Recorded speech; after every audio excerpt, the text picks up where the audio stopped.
ജീവനുണ്ടെന്നെങ്കിൽ എവിടെയെങ്കിലും കൊണ്ടുപോയി രക്ഷപ്പെടുത്തി പ്ലാൻ ചെയ്ത് കൊണ്ടുപോയതാ. അല്ലാതൊന്നും അല്ല. അവിടെ പണി അല്ലാതെ ചെയ്ത് കിഞ്ചപ്പരുവാക്കിയിട്ട് ഒരു ശകല സ്ഥലമില്ലെന്ന് കണ്ടവര് പറയും. അതുപോലെ ചെയ്തിട്ട് ഒരാളെ കൊണ്ട് ഇങ്ങനെ പറ്റത്തില്ല ഒരിക്കലും. എനിക്ക് കുഞ്ഞുങ്ങൾക്ക് കൂടെ ഒന്നിച്ച് കിടക്കാൻ വേണ്ടി ഒരു ബെഡ് വാങ്ങാൻ ഒരുപാട് നാളുകൊണ്ട് പറയുമായിരുന്നു. അപ്പോൾ ഇന്നെങ്കിലും ഒന്നിച്ച് കിടക്കണമെന്ന് പറഞ്ഞ് ബെഡ് വാങ്ങാൻ വേണ്ടി പോയതാ. ഇവിടുന്ന് പോയിട്ട് നേരത്തെ ഇവിടെ വന്നു കഴിഞ്ഞിട്ടാ വിളിച്ചത് ഫോണ്. അപ്പോൾ ഇവിടെ ഒരു ഒന്നാംകുറ്റി ഒരു വർക്ക്ഷോപ്പിന്റെ ഉദ്ഘാടനമാണ്. നാളെ അത്യാവശ്യം ചെന്ന് പണിയെടുത്ത് കൊടുത്തേ പറ്റത്തുള്ളൂ എന്ന് പറഞ്ഞിട്ട് ഇവിടുന്ന് പോയി. 11 മണി കഴിഞ്ഞ് ഇവിടുന്ന് പോയപ്പോഴത്തേന് നിർബന്ധിച്ച് അവന്മാരെല്ലാം അവിടെ നിൽക്കുന്നെന്നും പറഞ്ഞ് നിർബന്ധിച്ച് ഇവിടുന്ന് വിളിച്ചോണ്ട് പോവായിരുന്നു. ഞാൻ വെളുപ്പിന് 6 മണിയൊക്കെ ആയി. 6 മണിയായപ്പോ ഇവിടെ ഒരാൾ സുബിൻ എന്ന് പറഞ്ഞു ഒന്ന് വിളിച്ചപ്പോഴാണ് ഇവിടുത്തെ ഈ വീട്ടില് അവർ വാടകയ്ക്ക് പോയിരിക്കുക. ഇവിടെ വീട് പണി ആയതുകൊണ്ട് ഒരു ആക്സിഡന്റ് പറ്റിയെന്നും പറഞ്ഞോണ്ട് ഇവിടെ വന്ന് പറയുന്നു. ഇപ്പോഴാ അറിയുന്നു. ഞങ്ങൾക്ക് പ്രതീക്ഷയൊന്നുമില്ല. അതിന് നമുക്ക് വേണ്ടി ചെയ്യുമെന്നൊന്നും ഞങ്ങൾക്ക് ആരും പുറകെ നടക്കാനും ഇല്ല, പൈസ മുടക്കാനും ഇല്ല. എല്ലാം ഇത് കടമായിട്ടിരിക്കും. ഒരാൾ ഒറ്റയ്ക്ക് ചെയ്യത്തില്ല. ഒരാളെ കൊണ്ട് ഇങ്ങനെ ചെയ്യാം. അവനൊരു 2-3 പേരുണ്ടെങ്കിലും അവൻ പിടിച്ചു നിൽക്കും. അവനെ വിളിച്ചോണ്ട് പോയിട്ട് ഈ ക്രൂരത ഇങ്ങനെ ചെയ്യാൻ അവന് ഇച്ചിരി ജീവൻ കൊടുത്തില്ലല്ലോ എന്ന്. ഇച്ചിരി ജീവനുണ്ടെന്നെങ്കിൽ എവിടെയെങ്കിലും കൊണ്ടുപോയി രക്ഷപ്പെടുത്തി.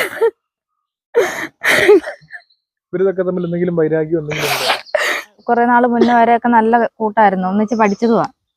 പിന്നെ ഇപ്പൊ കുറച്ച് നാളുകൊണ്ടില്ല അങ്ങനെ. പുതുവെല്ലാം കണ്ട് ആരണ്ട് വിളിച്ചു പറയുന്നിട്ട് അവന് 2 ദിവസം മുമ്പേ കണ്ട് വണ്ടി ഇടിക്കാൻ ചെന്നു. ജോലി ചെയ്തിട്ട് അങ്ങോട്ട് കടയിൽ കയറി വെള്ളം എങ്ങാണ്ട് കുടിച്ചിട്ട് ഇറങ്ങി പോയപ്പോഴും കണ്ട് ഒരു കാർ അവന് ഇടിക്കാനായിട്ട് വന്നെന്ന് മനഃപൂർവ്വം അവന് ഒഴിഞ്ഞു മാറിയെന്ന്. പക്ഷെ വണ്ടിയൊന്നും അവന്റെ കയ്യിൽ അന്നേരം ഇല്ലാഞ്ഞോണ്ട് അവൻ പുറകെ പോയില്ല, അല്ലെ പോയതിന്. പിന്നെ അന്ന് തന്നെ അവനെ വേറെ ഒരു ബൈക്ക് എങ്ങാണ്ട് ഇടിക്കാൻ വന്നു. 11 മണിക്കെങ്ങാണ്ട് അവര് ഹോസ്പിറ്റലിൽ മെമ്പറിന് സുഖമില്ലാത്തത് ഞങ്ങളുടെ 13-ാം വാർഡ് ഒരു സിവിൽ മെമ്പർ. അപ്പൊ മെമ്പറിനെ കൊണ്ട് ഭർത്താവ് ഹോസ്പിറ്റലിൽ പോയിട്ട് 11 മണി എങ്ങാണ്ട് ആയപ്പോൾ അന്ന് റോഡെ പോയപ്പം ഈ വീട്ടില് വാതില് തുറന്നും കിടപ്പുണ്ട് ഒത്തിരി പേരുടെ സംസാരം കേൾക്കുന്നതെന്ന്. അപ്പൊ മനുവിന്റെ വണ്ടികൾ അവിടെ കിടപ്പുണ്ടെന്ന് പറഞ്ഞു, ഇറ്റാച്ചി ടിപ്പറും. അപ്പൊ മനു ഉണ്ടെന്ന് അതുകൊണ്ട് അറിയാം എന്തുവാ സംഭവം എന്ന് അവരും അറിഞ്ഞില്ല. ഇങ്ങനെ ഒരാളെ കൊല്ലുമെന്ന് ആരെങ്കിലും കരുതുന്നുണ്ടോ? ഈ ശിവപ്രസാദിന്റെ അമ്മ, ശിവപ്രസാദിന്റെ ഉപദ്രവം, ശിവപ്രസാദിന്റെ അമ്മ അവനിങ്ങനെ ഉപദ്രവമൊക്കെ ഉള്ളത് കൊണ്ട് അവരിവിടെ നിൽക്കാതെ അവര് മോളുടെ കൂടെ വെളിനാട്ടില. എവിടാണെന്ന് എനിക്കറിയത്തില്ല, ഏതോ ഒരു സ്ഥലത്താ. ആ കൊച്ചു നേഴ്സാ അവിടെ. തള്ള അങ്ങനെ അവിടെ. ഇവിടെ ആരുമില്ല, ഇവനിവിടെ ഒറ്റപ്പെട്ട് ജീവിക്കുക. ഇപ്പൊ പിടിച്ചു തള്ളി, ഇത്രയും മാത്രമാണ് കേൾക്കുന്നത്. വേറെ ഒന്നും പറയുന്നില്ല.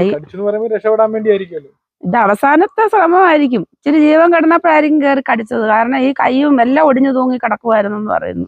മൊത്തം ഇതാക്കി ഇഞ്ചപ്പരുവാക്കിയിട്ട് ഒരു ശകല സ്ഥലമില്ലെന്ന് കണ്ടവര് പറയും.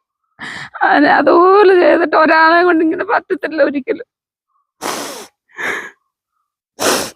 ഞങ്ങൾ പിള്ളേർക്ക് ഇനി ആരും ഇല്ലാതെ നീതി കിട്ടണം അവർക്ക്.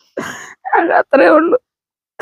എന്റെ കുഞ്ഞുങ്ങളുടെ ജീവിതം പോലും കഴിക്കാൻ രാത്രി വന്നിട്ട് കഴിക്കാന്ന് പറഞ്ഞിട്ട് പോയതാ.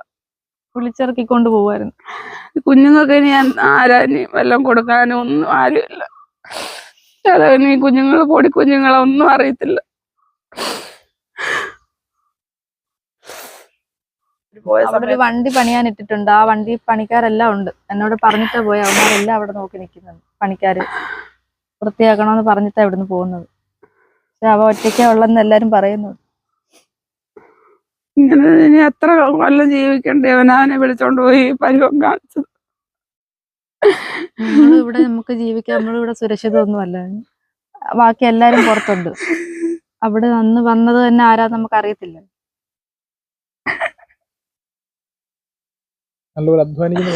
ആയിരുന്നായിരുന്നു.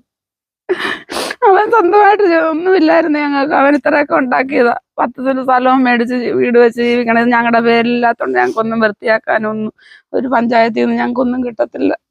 അങ്ങനെ അവൻ സ്വന്തമായിട്ട് ഇനിയെങ്കിലും വേണമെന്ന് പറഞ്ഞോണ്ട് പോയി വാങ്ങിച്ചത്. അതിന്റെ പ്രമാണം വെച്ചിട്ട് ആ ടിപ്പർ എടുത്തേക്കുന്നത്. ഹിറ്റാച്ച് കൊണ്ടുപോകാൻ പറ്റത്തില്ല. അല്ലെങ്കിൽ നീതി മേടിച്ചു തരണം. ഞങ്ങൾക്ക് ഇനി ആരും ഇല്ല അല്ലാതെ പറയാൻ.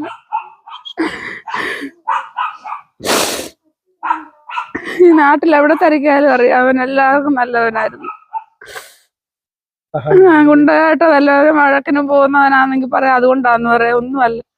എല്ലാവർക്കും സഹായം ചെയ്തിട്ട് എവിടെ ഉണ്ടെങ്കിലും ആർക്ക് വയ്യാന്ന് അറിഞ്ഞാലും ഓടിപ്പോയി പൈസ കൊടുക്കുകയും സഹായിക്കുകയും എല്ലാം ചെയ്യുന്നവന്. ഞങ്ങൾക്ക് എന്താ പറയാ, ഞങ്ങൾക്കില്ലാതെ പോയില്ലയോ.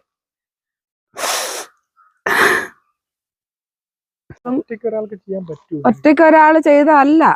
ഇതിനും പറഞ്ഞില്ലേ, ആൾക്കാരെല്ലാം കുറെ ആൾക്കാർ ആ മുറിക്കകത്തുണ്ടായിരുന്നെന്ന് മെമ്പറും ഭർത്താവും കൂടെ പോയ വഴിക്ക് 11 മണിക്ക് രാത്രിയിൽ സംസാരം കേട്ടായിരുന്നു അന്ന്. അപ്പൊ ഒരാളാണോ അത്? ഒരാളായിട്ട് അങ്ങനെ ഒത്തിരി പേര് സംസാരിക്കുവോ?